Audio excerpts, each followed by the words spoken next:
सास, बहू और ताबीज।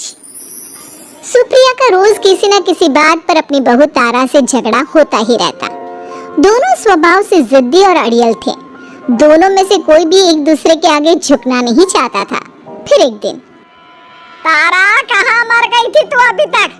सुबह से शाम हो गई, घर में इतना काम पड़ा है, ये सब छोड़कर कहाँ मौज मस्ती करने गई थी? आपके घर के सारे काम करने का मैंने ठेका नहीं ले रखा। आप भी तो अपने दोस्तों के साथ किटी पार्टी करने जाती हैं, तब तो मैं आपको नहीं टोकती। अरे मैं तेरी सास हूँ, तू मेरी सास नहीं है। सास है तो क्या मुझे चैन की सांस नहीं लेने देंगी आप? बहुत जबान चलने लगी है तेरी आजकल। आने दे मेरे बेटे को घर पर, फिर देख तेरी कैसे क्लास लगवाती हूँ। आपके पास और काम ही क्या है? बाहर पड़ोसियों से मेरी बुराई करना और घर में पति से। हाँ तो अब तेरा काम भी तो ऐसे ही होते हैं ना। तारीफ के लायक कोई भी काम किया है तूने आज तक? बस जुबान चलवा लो, कैंची से भी तेज चलती रहती है। सिर्फ जुबान ही नहीं, हाथ पैर भी चलते हैं, जिनकी वजह से आपको घर में इतनी सफाई देखने को मिलती है। वरना आपको तो अपनी किटी पार्टियों से फुर्सत नहीं मिलती। तो कहना क्या चाहती है? घर का क्या सारा काम तू खुद अकेला करती है? तो और क्या नौकरानी करती है? इसी तरह तारा और सुप्रिया में आए दिन लड़ाई होती। दोनों के दिन की शुरुआत ही एक दूसरे से लड़कर शुरू होती और लड़कर ही खत्म होती, मानो ये अब उनकी दिनचर्या का हिस्सा बन चुकी हो। शाम को तारा का पति वैभव घर आता है। वैभव को देखते ही उसकी माँ सुप्रिया उसके पास आती है और कहती है, बेटा वैभव, अच्छा हुआ जो तू आज जल्दी घर आ गया। देखना तेरी बीवी सुबह से मुझसे लड़ी जा रही है। माँ की बातें सुनकर वैभव तारा को जोर जोर से आवाजें देने लगता है। क्या हुआ जी, इतना चीख क्यों रहे हो? तारा, तुमने आज फिर माँ से लड़ाई की? अरे लड़ाई मैंने नहीं की, शुरुआत पहले इन्होंने की थी। समझा दीजिए अपनी माँ को। मुझे कहीं भी आते जाते टाइम टोके नहीं, वरना मैं अपना सामान बांधकर मायके चली जाऊंगी। इतना कहकर तारा वहाँ से चली जाती है। ये सब क्या चल रहा है माँ? किसी दिन मैं आप लोगों के चक्कर में जरूर पागल हो जाऊंगा। आप लोग कभी प्यार से क्यों नहीं रहते? अरे वो हमेशा मेरी बातों का उल्टा जवाब देती है बेटा। अब तू ही बता मैं क्या करूं? तो आप उसे ताने मारती क्यों है माँ? वाह बेटा वाह, तुझे मेरे ताने दिखते हैं, उसका बात करने का तरीका नहीं दिखता। देखा नहीं वो किस तरह से बात करती है मुझसे। मुझे माफ कीजिए माँ, मुझे आप दोनों के बीच में पड़ना ही नहीं है। आप दोनों ही एक जैसे हो। इतना कहकर वैभव वहाँ से चला जाता है। वैभव के जाने के बाद सुप्रिया सोच में पड़ जाती है। धीरे धीरे समय बीतने लगता है और एक दिन सुप्रिया को पता चलता है कि उनके गांव में एक महात्मा ठहरे हुए हैं जो वशीकरण करना जानते हैं। तो सुप्रिया भागते हुए उन बाबा का पता ढूंढने निकल पड़ती है।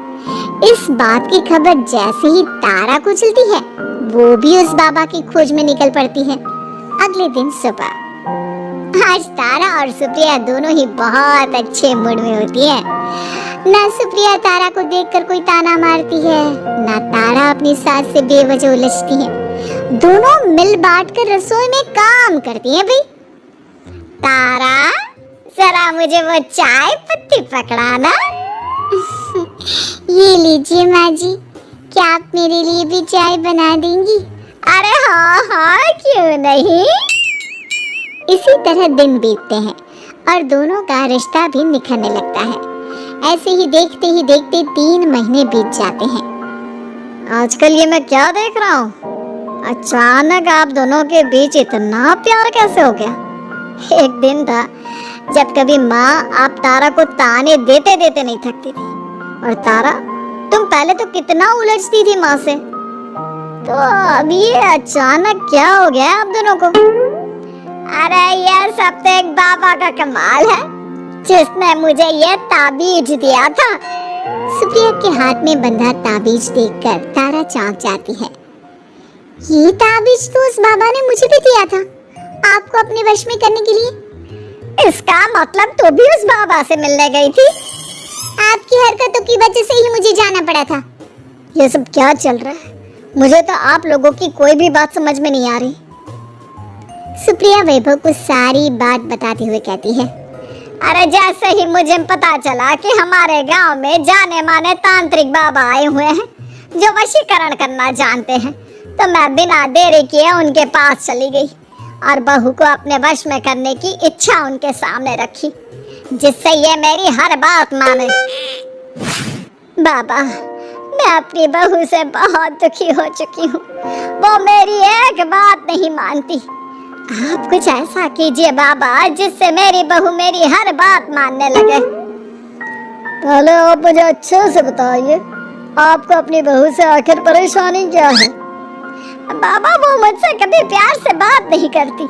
मैं उसे एक बात सुनाती हूँ तो वो पलट कर 4 बातें सुनाती है।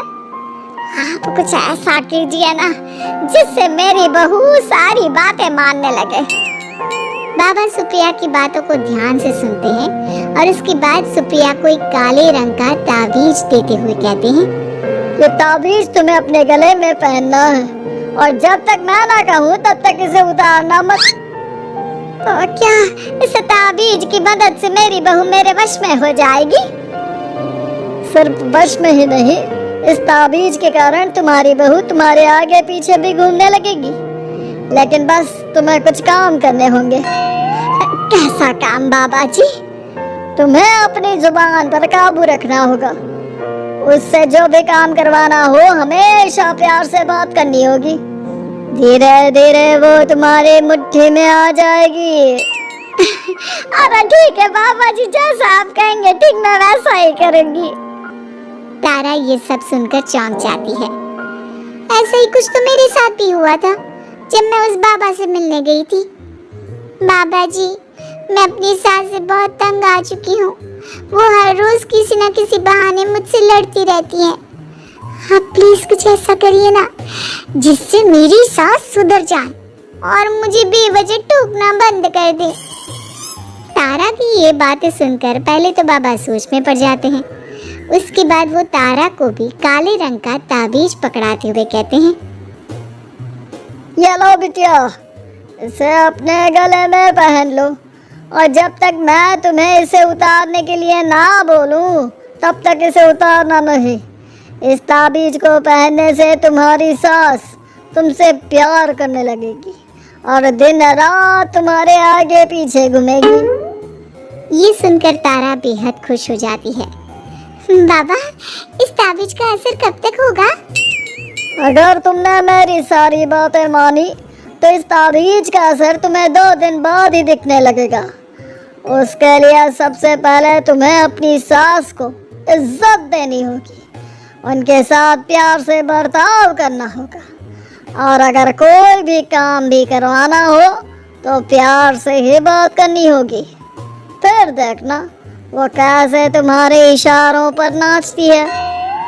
ठीक है बाबा जी, जैसा आपने कहा है मैं ठीक वैसे ही करूंगी। इसका मतलब उस बाबा ने हम दोनों को एक जैसे ताबीज देकर पागल बना दिया। जरूर कोई ढोंगी बाबा होगा। इतने में ही बाबा भी उनके घर पहुंच जाते हैं और मुस्कुराते हुए उनकी ओर आते हैं और उनसे उनके हालचाल पूछते हुए कहते हैं, ताबीज का असर हुआ या नहीं? बाबा जी, आपने हमें एक ही जैसा ताबीज देकर पागल बनाया है। ऐसा कैसे? ताबीज ने अपना काम तो पूरा ही किया है। आप दोनों को देखकर लगता तो नहीं कि अब भी आप लोगों के बीच कोई खटपट है।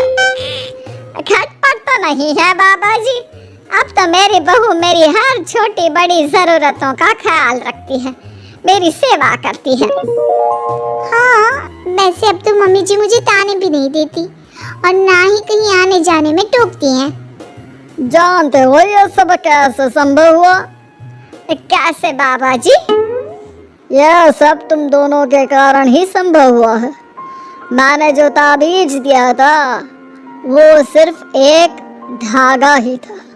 ये चमत्कार तो तुम दोनों ने अपनी जुबान पर संयम रखकर प्यार और संयम के साथ काम करके किया है। बिटिया, कुछ कमी तुम्हारे अंदर थी तो कुछ कमी तुम्हारे सास के अंदर थी, इसीलिए तुम दोनों को सुधारने और तुम्हारी गलती का एहसास कराने का यही एक रास्ता था। बाबा की ये सारी बातें सुनकर सुप्रिया और तारा एक दूसरे की ओर देखने लगते हैं। अब उन दोनों को अपनी गलती का एहसास होता है। शायद आप सही कह रहे हैं बाबा, मैंने कभी अपनी बहू को समझने की कोशिश ही नहीं की।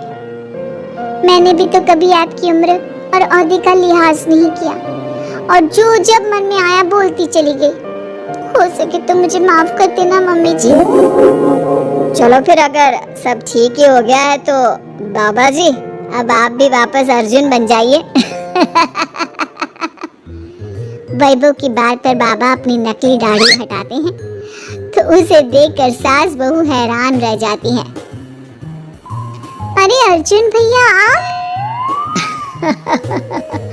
हाँ भाभी, आप दोनों के रोज रोज वाले झगड़ों से परेशान होकर एक दिन मेरे इस दोस्त ने एक प्लान बनाया और मेरी मदद मांगी, तो मैं इनकार कैसे कर सकता था। और देखिए, आज उसका नतीजा हम सबके सामने है। सब जोर जोर